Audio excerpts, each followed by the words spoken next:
Hi guys, I'm Sheen, and while traveling, we just had a little bit of a mishap with the bathroom door. 3 out of our 4 hinges broke. As a result, that left the door ajar and askew, making it unsafe for travel. My husband's first reaction was, Well, it's quite simple. Let's just remove the door. It's going to fall off. So let's remove it and be out in front of this so we don't break something when it falls off. not an option. He needs his privacy. I need him to have his privacy, and I want my privacy too.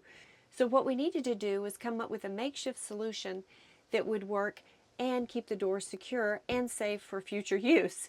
So what we did is use available resources. Those available resources included 2 things: duct tape and coffee mugs. Let me show you how we did the repair.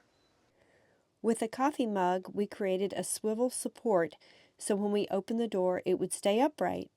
You can see that we secured the coffee mug with duct tape along with creating a hinge using duct tape all the way up the side of the door.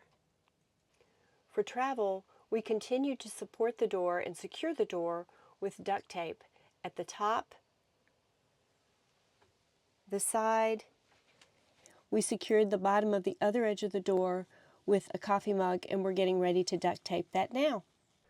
We also secured the hinges on the inside with duct tape. As RV owners, we always have something that happens to us on the road. It's just the way of life. So if you've had something unique happen to you, please share in the comments below what happened and also how you fixed it. Thanks for watching, guys. Hope you'll subscribe to our channel and have a great day.